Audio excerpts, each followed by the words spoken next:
It's our 16th national park, y'all, and for whatever reason, we're not quite sure why, it's the second least visited national park in the entire continental US. So we're going to show you where we're staying in the cute western town of Winthrop, and we're going to spend a couple of days hiking in North Cascades National Park.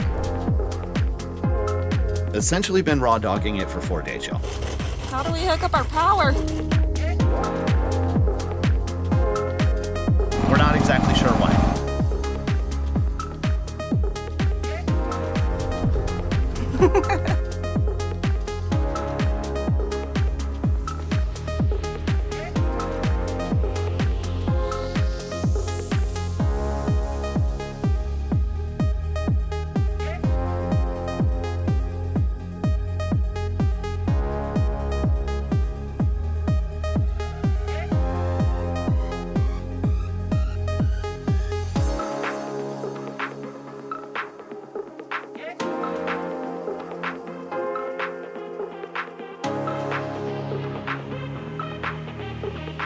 This episode, we're heading from Moses Lake to the North Cascades National Park. The park covers a vast area in the northern part of Washington and is known for its panoramic views and rugged beauty. The drive to the eastern part of the park, where we'll be staying, took us along the beautiful Columbia River.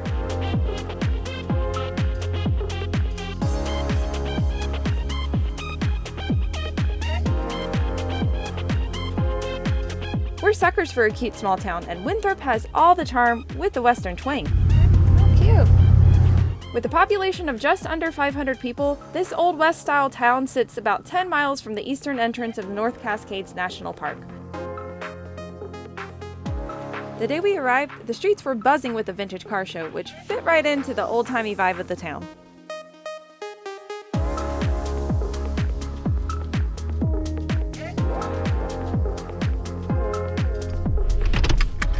Cool. Hi! Hey, how's it going? We're checking it. Well, it's not a full hookup site here at Pearrygin State Park, but they do have a water fill up as soon as you check in. The campground is just a few minutes from downtown Winthrop. Many of the sites here are primitive with no hookups, which was our original plan, but we ran into some technical difficulties and had to swap to a power spot. More on that later. So we just pulled up to our new spot, and it looks like it comes with a complimentary RV wash.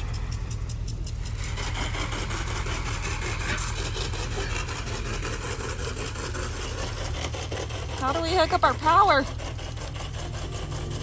Free RV wash.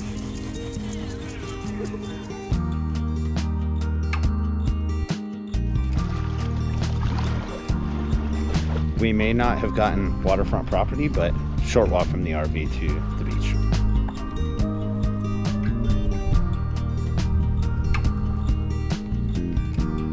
We're here in Winthrop, Washington, which was redone in the 70s to resemble an old Western-style town to bring more tourism to the North Cascades National Park. Unfortunately, we forgot our cowboy hats and boots, but we do figure we'll start right here at Three Finger Jack's, which is Washington State's first legal saloon.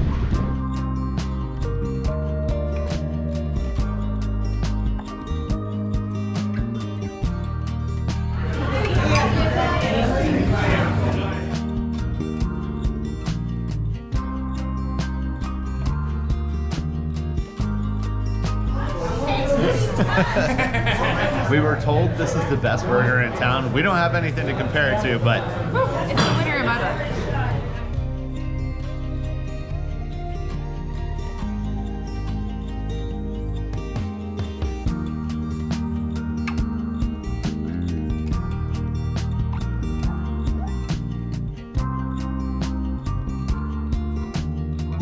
The next day we headed into Winthrop to explore.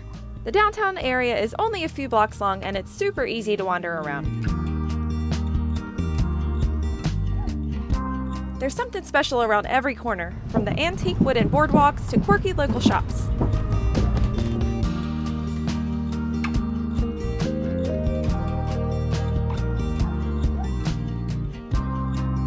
try and get a patio table here. Oh, this is a place to seat yourself. If you're looking for a midday drink, make sure you stop by Old Schoolhouse Brewery. Their patio offers a great view of the river, making it the perfect spot to enjoy a pint and take in the scenery.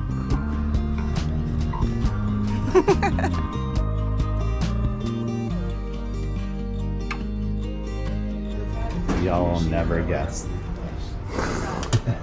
Which one? Sticker Queen.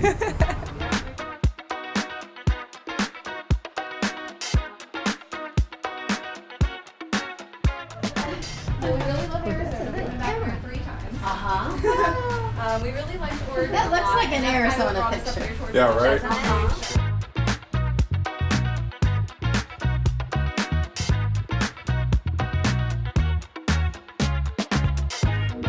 One of our favorite stops was Sherry's Sweet Shop. It was so good we came back for seconds. Is that mini golf?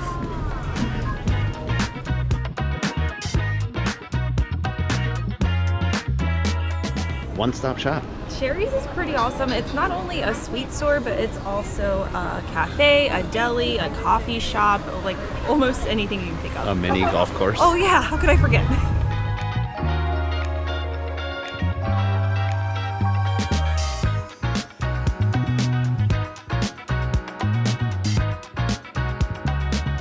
After spending the morning in Winthrop, it was time to head into the park.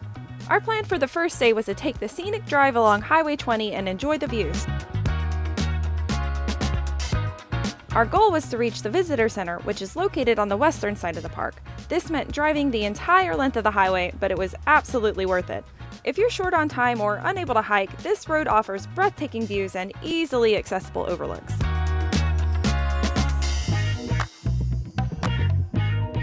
Well, our first stop was going to be the visitor center, but then we drove by Diablo Lake and we were like, gotta stop and check out the Overlook.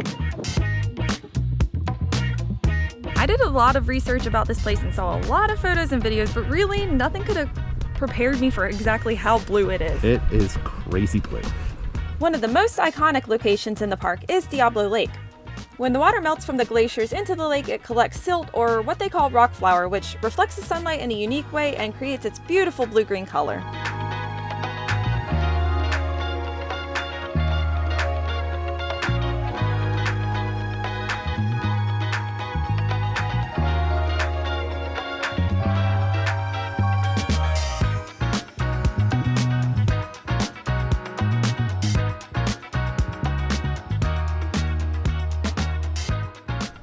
Right over here was Diablo Lake. This is big ruby fire. That's why we can't do Thunder Creek Trail. North Cascades Visitor Center. That's us.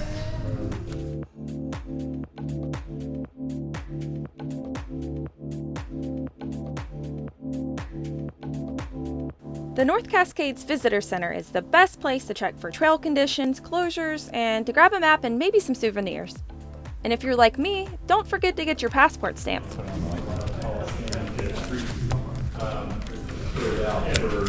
Stamp Queen.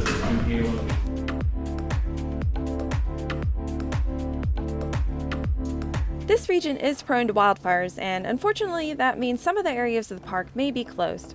As we drove through, we passed New Halem Campground, which is currently closed to the public because it's being used as a base camp for firefighters battling nearby wildfires. Always check the park's website for up-to-date closures and alerts. I'm getting old, so it's hard for me to recall, but I think this is the coolest national park sign that we've seen. Yeah, if we can think of another one, we'll put it over here so you can see it as well. But just so you know, you do have to travel all the way to the west side of the park to get to the sign. And we're staying on the east side.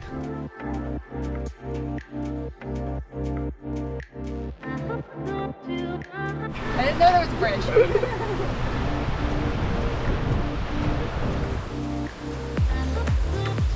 Since we were on the west side of the park and limited on time, we decided to do a couple of shorter hikes, starting with Ladder Creek Falls.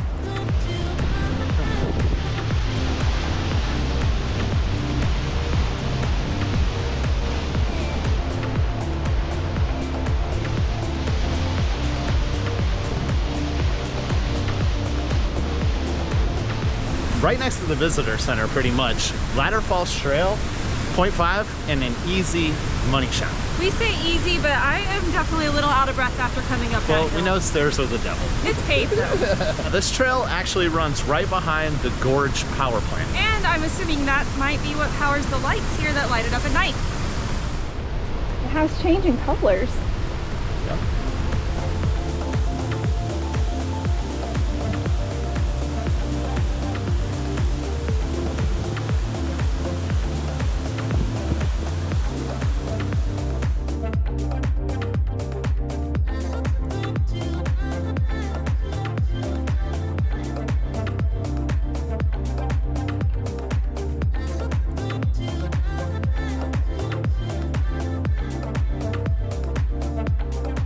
Second hike of the day, Gorge Overlook Trail. You'll notice a trend. We're doing a lot of overlooks because we didn't have a lot of time for today, but this one is another 0.5 miles and look at that view. We showed you the powerhouse. The dam right here is about 2.5 miles upriver.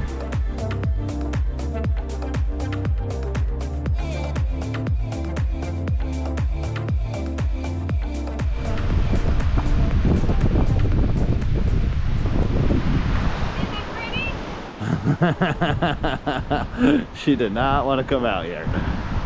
And I mean, you can see through it. So it's definitely pretty sketchy. I know you wanted nothing to do with that. Hope it was worth it. For those of y'all new to Project RV, this one does not love bridges. Or heights. That was both. Yeah.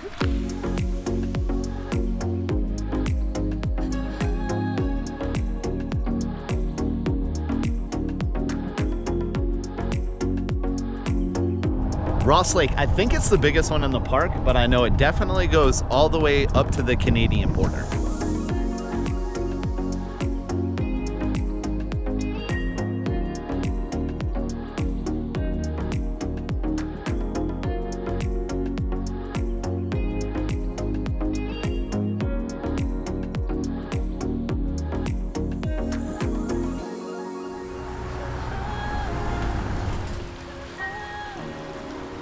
Back for breakfast.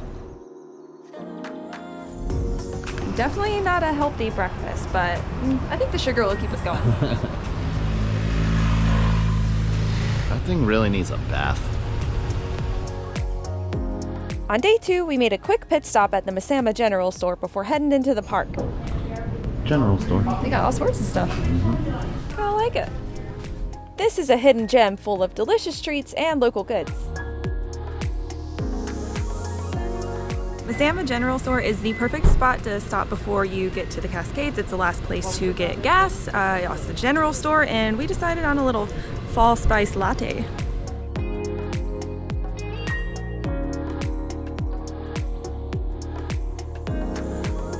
So this national park has a road that runs through it that is not dissimilar from Great Smoky Mountains National Park or like Shenandoah, where it's one highway that runs through the park and it's kind of like a choose your own adventure between hikes and overlooks and a couple of campgrounds along the way.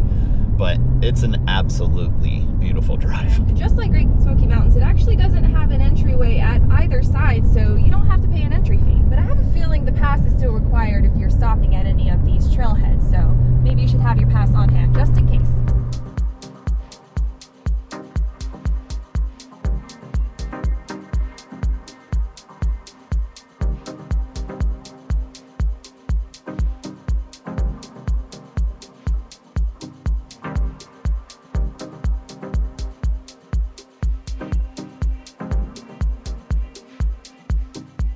Today, we really wanted to challenge ourselves and complete the Heather Maple Pass Loop.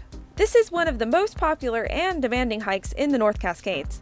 The trail passes by 2 beautiful glacial lakes surrounded by towering mountains. Pro tip, as you start the trail, make sure you go counterclockwise for a more gradual incline. It might be the time of year because it's September, but this trail down to Lake Anne reminds me a lot of Mount Rainier, doesn't it? Yes, definitely.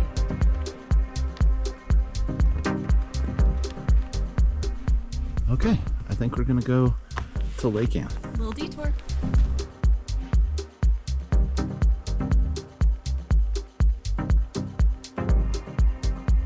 Our little detour to Lake Anne only took us 0.6 miles down off the path, but that also means that we have to go 0.6 miles back up. You can see people up on the ridge up there. Oh yeah. That's how far we came down. We gotta get back to the top of this rock slab area. Can you see them?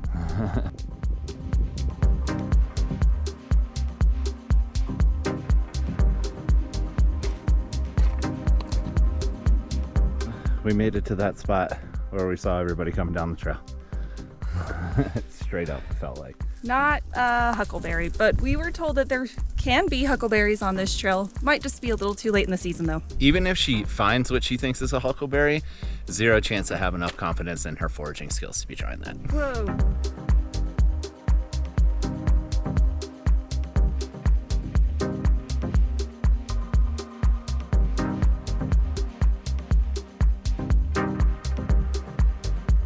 We are doing Heather Maple Pass Trail, which was on my bucket list for North Cascades, but was closed up until I think maybe 2 weeks ago due to wildfires. This is a difficult hike and Victoria's second longest hike she's ever done, so props to her.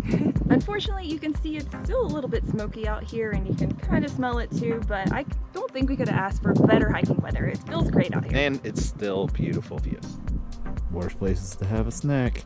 Unfortunately, we forgot the lunchbox, but thankfully we got this ahead of time, and I guess I'll have a really good peanut butter and banana sandwich when I get home.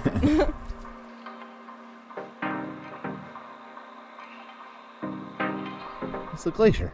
I think that's the first one we've seen, yeah.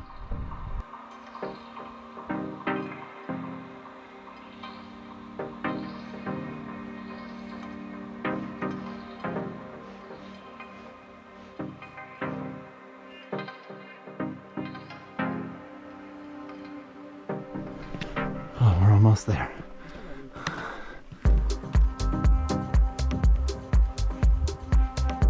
Okay, we made it to the highest point. And by the way, the counterclockwise pro tip was the right one because it's a gradual 5 miles versus straight 2 steep miles. Except for that last part, that was pretty brutal. Yeah. North Cascades also has the most glaciers of all of the parks in the continental US.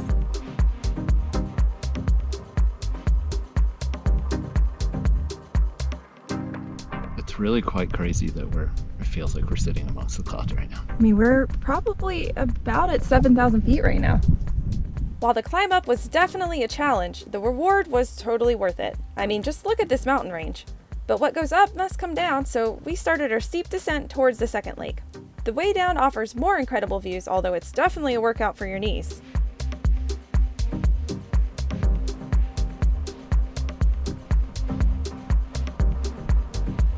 It does feel like most people got the memo about going counterclockwise because we've only seen a handful of people go the hard way. And they seem to look like they're looking for punishment. One of them was even trail running. Oh yeah, that dude is insane. Might be on purpose. No, thank you.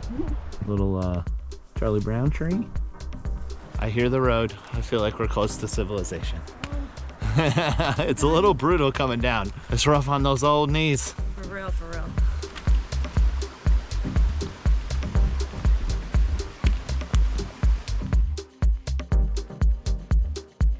Before leaving the park, our last stop was Washington Pass Overlook. This was carved by glaciers thousands of years ago, and it offers sweeping views of the jagged peaks and deep valleys that define the North Cascades. Holy shnikes. Definitely worth a stop. This is a crazy view. It's a perfect spot for photos and a reminder of the powerful forces that shape this landscape.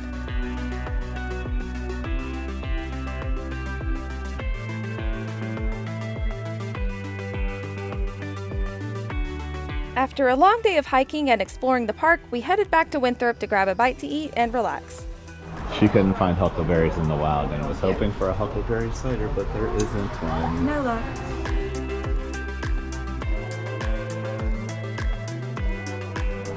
A little reward after our long hike. Mendel Valley Cider House. Okay, I'm not exactly sure where we rank this on our top hikes. I feel a little too close to the situation right now, but it was challenging and super rewarding, and I'm proud of this one because it was our second longest hike. As we told you, the first one was Havasu High. And that set a really high bar, but I feel like I deserve like all 3 of those tacos, if not maybe 4.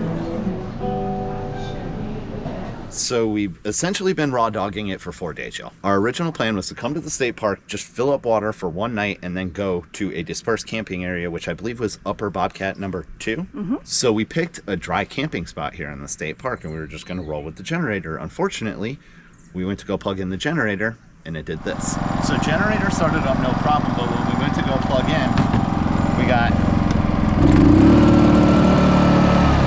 an immediate overload. Unfortunately, we're not exactly sure why. This is obviously a situation that we are gonna have to figure out, and soon, but we're thinking about maybe getting some sort of soft start that might reduce the load on the generator as soon as you plug it in. And before you ask, everything is shut down. All the breakers are turned off. There is nothing plugged in.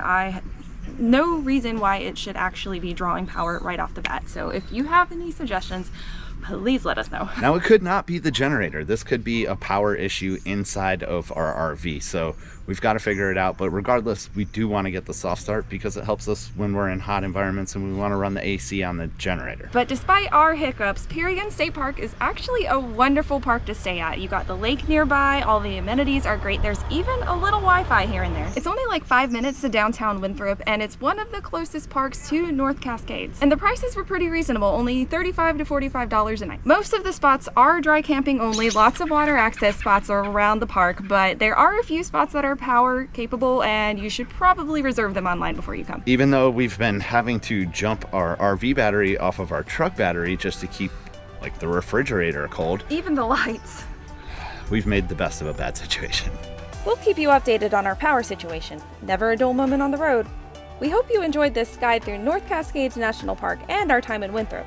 Don't forget to hit that subscribe button if you want to see more videos like this, and follow along with us on our social media at Project RV Living Lost. We'll see you next time.